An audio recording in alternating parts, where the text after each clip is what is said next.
Ayun, hello San Pablo, Marlon Magtibay here. At nandito tayo ngayon sa Lakeside Subdivision, particular dito sa Barangay Bagong Pook, dito pa rin sa San Pablo City. So, so tagal ko rin hindi nabanggit yon. Pero yun, nandito ako ngayon, particularly dito sa Comiquero Comics Museum dahil ang kaibigan naming photographer ay itinag ako sa event na ito, which is itong Daloy, kulay ng pitong lawa art exhibition, kung saan tampok ang iba't ibang mga obra ng iba't ibang mga tampok na artist na most of them ay taga rito sa San Pablo City. So ayun, makalampas 3 o'clock na at kaya naisipan namin na para iba naman ng konti ay yun, pumunta tayo dito para tingnan ng iba't ibang mga obra. And right now ay papasok tayo dito sa loob to witness itong naturang art exhibit. And matagal-tagal na rin nung huli kami pumunta dito. It's been siguro months kung hindi ako nagkakamali. Yun. At syempre kasama pa rin yung aking good brother si Carlo. So again, it's been months nung huli kami pumunta dito. Ay yung parang nung last time nung pumunta kami dito sa museum parang random lang, yung random pasyal lang. At nakita namin that time yung mga obra ng iba't ibang mga Pinoy comics. Well, as we already know, dito sa San Pablo, nakatinig isa sa mga comics legend natin. So okay, so pasok na tayo dito. Tingnan natin ang iba't ibang mga tampok na arts dito sa exhibit na ito. Celestino Miranda, ang title niya ay Beast of Burden, Acrylic on Canvas. Ayan. So, judging by the artwork, ay yung i-bow ang lupa. Ito naman ay again from Sir Celestino Miranda, Coconut Farm Hideaway. So, kung gusto mo ng a bit of fresh air, buhay sa labas ng syudad, ito magandang example to na may bahay kubo na katabi kayo sa ako dito na kamabalik. Ayan. Then this time, ito naman ay artwork ni Sir Joel Legaspi Bantoto. Rendezvous. Rendezvous yun. So, ito naman, maganda rin sa scenario mo. Mapapadaan ko sa forest na daanan. Ito naman ay from Jamaica Ginto, walang hanggang Daloy. Using Rexit and mixed media, also race dito. So, ayan. Daloy ng body of waters. Ayan. Tapos dito naman, artwork ni Jeff Padilla, The Methodology. So, syempre, iingatan natin yung huwag mo sa paghawakan. Ito, face. Detalye. Another artwork ni Jeff, Inspired.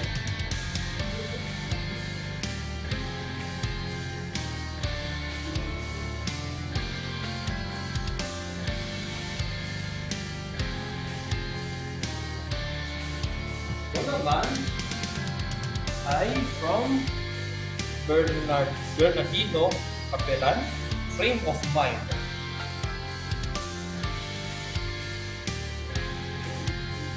Yung iba't ibang expression ng mga babies, lalo pa lang noon yung mga siguro mga papanganak or 1 year old when they pass.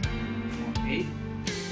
From Jamaica Ginto, Aquatic Blossoms. Yan. Parang dumadaloy na parang tubig. Yes. Yes, oo. Pero syempre, again, resin.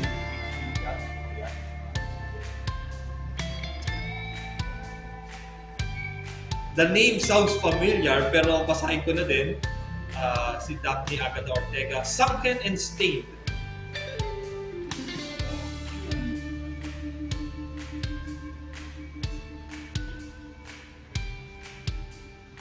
The title speaks for itself. Yun. Ganda ng artwork niya. At narinig ko rin yung pangalan niya sa mga ilang pag-exhibit ng kanyang mga obra. Sometimes sa SM. Another work of art of her, Underneath the Waves. At ginawa, itong artwork ito, ginawa niya nitong March 20 at ito naman ay nitong April 9. Rodney James de Guzman, Galatians 6:17 or Galatians chapter 6 verse 7. So, ito ganyan yan inilarawan yung artwork niya para sa kanyang title. And of course, meron din tayong ibang mga obra. Kung ito naman ay from June, Monasterio, Soul Symphony.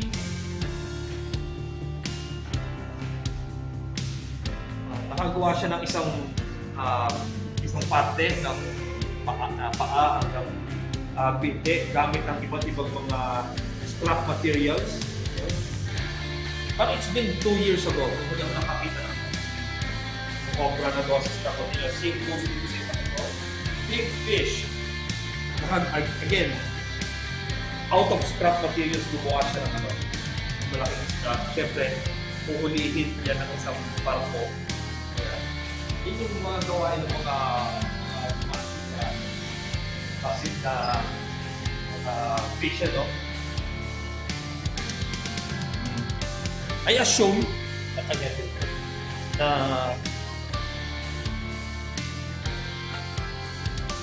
ganito ang pagkakalarawan ng isang how do you depict ng part ng isang takore na dinadaloy, binubuhusan niya ng kung ano man ang laman, maring puno-puno tubig or yung chocolate na mano-mano pag tumaako. J.R.M. Maglake, Karimlan. Karimlan, ito yung malalim na Filipino word na ibig sabihin din kadiliman. Filipino na anime, ayan. So yun, nakapasok na tayo at natapos na yung making programa. So, check na natin yung ibang mga obra na nandito sa loob. So nakakita tayo kanina din sa unang exhibit room ang mga obra ni Sir John Monasterio. Ito bang iba pa sa kanila? Takismo. Ayan, nagawa sa polymer plate. Ayan. Kasi iingatan natin kung masyado natin hawakan dahil mahirap ba, ano. Ito naman, yung obra ni Sir Salvador Personata or Sandy, Perlas ng Silangan. Which is very impressive. Another one. Ito ay from Janina Capado. There are too many poems about the ocean, none of the ocean in view. So, gawa sa stoneware na ginawa lamang nito 2024. Then, another artwork by June Monasterio, Summer Palette, na ginawa noong 2023. Siguro kung ilalarawan natin, no, yung pakiramdam natin kapag umiinit ang panahon. Ganito. Kung parang tutunamin ka talaga sa sofa. Ito naman, from Maria Carmela Sanzuela, The Sweetest Escape. The Sweetest Escape. Maaaring makatakas tayo sa culture, halo-halo, or any iced desserts. Pero syempre tayong lahat, we have to agree na ang pagkain ng mga cold snacks will be the sweetest escape ever. From Cranberry Art, Arching Meatballs.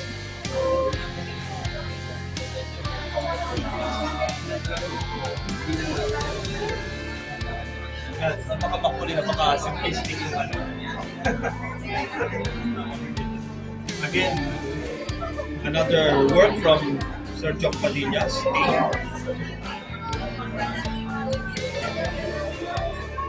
Kahit sino mawawala sa iba't ibang technique, iba't ibang Francis Alia Garcia, Akio, the Sunflower and the Scavenger.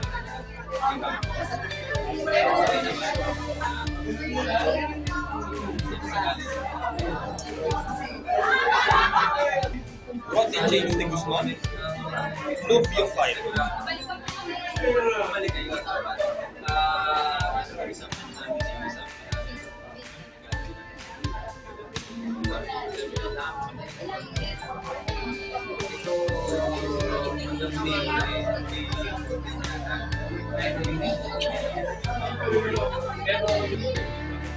Another work from Cranberry Art, Arching Meatballs.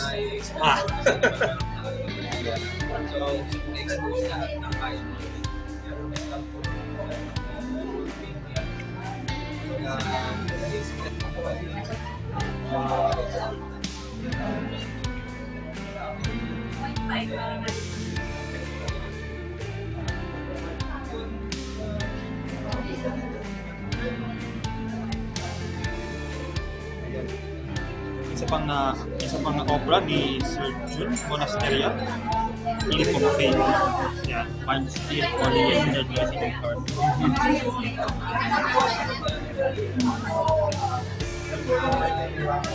Okay. Medyo naalala ko yung yung Leap of Faith kasi ginagamit yun na move sa isang video game which is yung Assassin's Creed. May tinatawag doon na Leap of Faith. Okay. For context lang no. Paano yung ini-interpret yung phrase na Leap of Faith pagdating sa Wala, mapatihulog ka lang.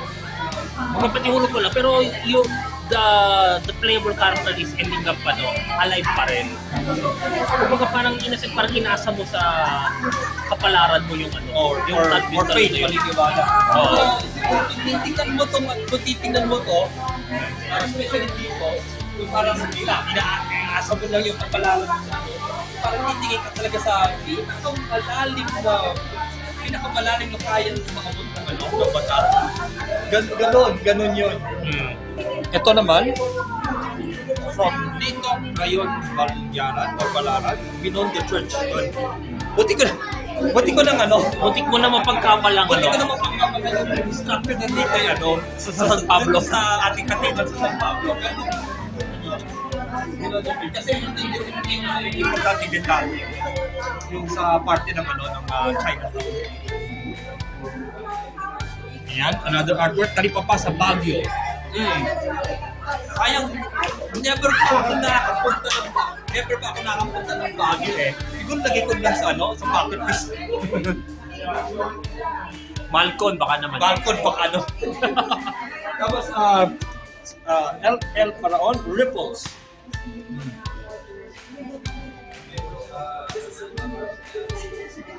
Ayan.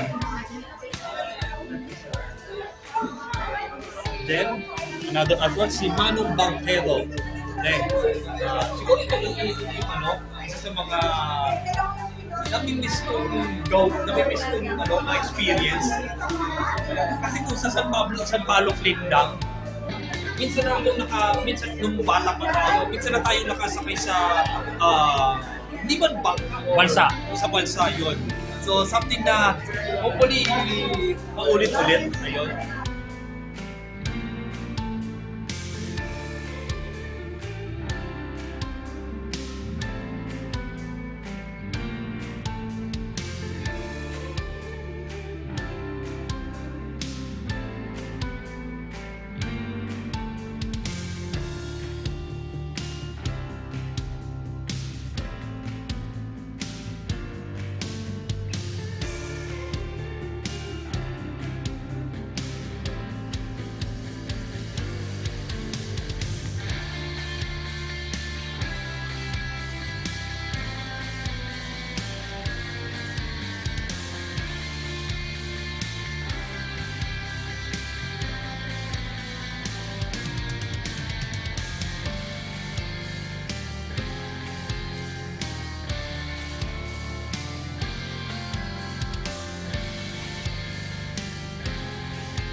kung hindi mo natatandaan na ang animated series na Blessing na pinagpas sa Netflix ay syempre nanggaling dito sa nanggaling sa isang comic book.